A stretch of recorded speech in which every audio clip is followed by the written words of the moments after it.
Howdy Tab Nation, it's Tom, and today we are going to be doing a Python video, kind of branching out sometimes. A lot of people seem to be really interested in Python, which I understand, and we're going to be talking about how to create hotkeys, AutoHotkeys. You're very familiar with that, but how do you do it in Python? Now, we're going to show you that, but one thing I kind of want to throw out there that I'm always curious about is when it comes to like libraries or modules as they are in Python. I understand why people want to use Python. There's 20,000 out there more compared to AutoHotkeys. I'm just making up numbers right now just to get the point across. So yeah, with Python, there's just so many modules out there that you can pretty much do anything with.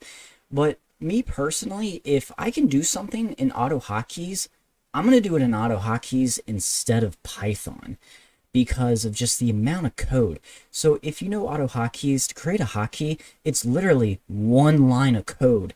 Like, let me show you here.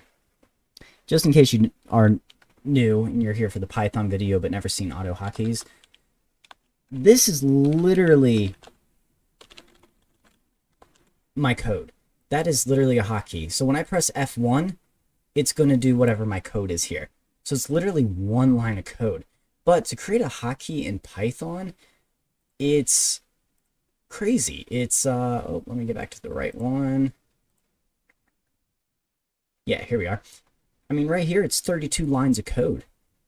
I mean, wow.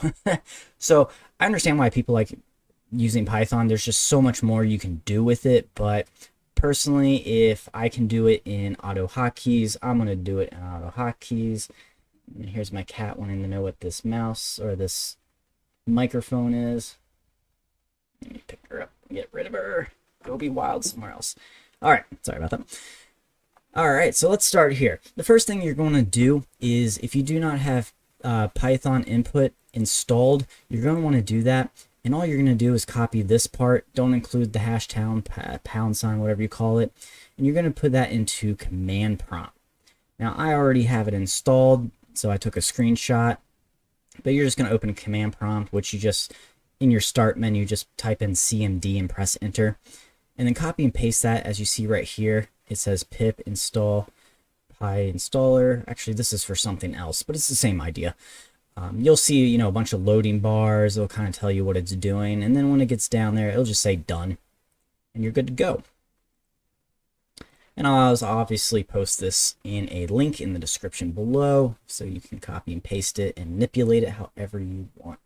So right here, we're going to be doing the key combination that it's looking for. We can use multiple ones if we want for the same function.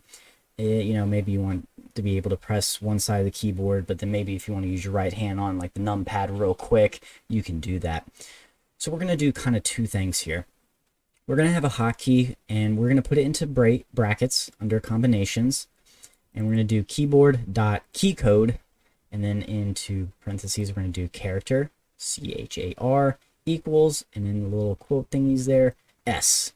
And that's basically just saying when I press the letter S, run my code. But then also, what if we want to use like a modifier? Well, we can do that. We're going to do keyboard.key this time, .shift. So we're using shift, and then make sure you separate it by a comma. And then we're going to do the same thing we did up here, but we're going to be using A. So keyboard.keycode character equals A. Something also I want to point out real quick in Python is it is very case sensitive. So make sure if you're typing this by hand versus copying and pasting what I have, make sure you're paying attention. As you see in the word key, the K is capitalized. It needs to be capitalized in your code also. Just watch out for that. And then here we're just creating the current equals set. This is just watching for the active modifiers that we're using up here. And something I forgot to point out is make sure you're importing time. And then from that one that we installed up here with pip, we're going to import keyboard. So just make sure you put that at the very beginning of your scripts. Sorry about that. Forgot to point that out. We're going to skip over this real quick. And then this is doing a whole bunch of stuff. This is basically what's watching for those combos. It's watching if you've released the keys yet. It's kind of your listener, if you will. You don't really need to change anything in here. Just copy and paste that. Here's where you're really going to be doing what you want.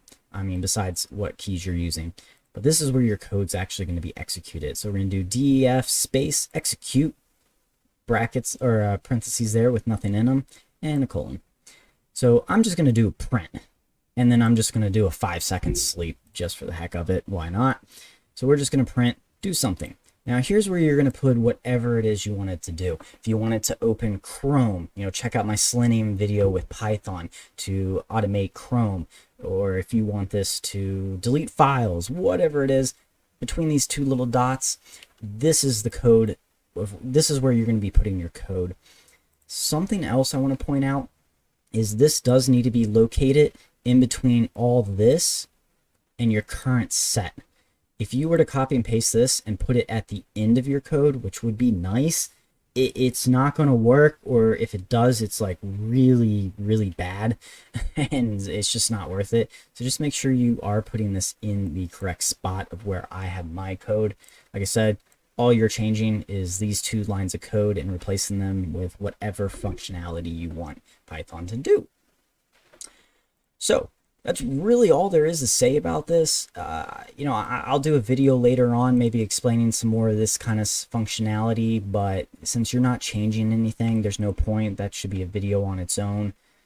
All you need to do is change this and this. So let's go ahead and watch this in action. So I got my script right here. I just called it hotkey. I'm going to run that, and it's going to open our command prompt. So as you see, nothing's happening. I'm going to press S. And there we go. It just printed do something. Hopefully you can see that. It's a little small. And the other one was what? Shift A. So I'm going to go ahead and press Shift A. Now, if I were to push Shift A right away, it would not work. It wouldn't do it instantly because that sleep of 5 seconds was there. It would wait 5 seconds and then do my Shift A thing. So there is Shift A. So yeah, that is pretty much it with that. I hope this is something that helps you guys. I know this is a very sought after question. There are multiple other ways you can do it. This was just something the way I did it. There's so many libraries or modules out there that you can do so many different other programs versus the PyInput one. But yeah, I'll do videos on like that. If you guys have a recommendation on another kind of hotkey module that's out there that you like better, definitely let me know in the comments below. Hit that bell notification. 2 videos every week coming at you with automation. And if you are confused by anything on here, definitely let me know in the comments below, and I'll try my best to answer them as fast as possible. All right, everybody. See you on the next Python video. Bye.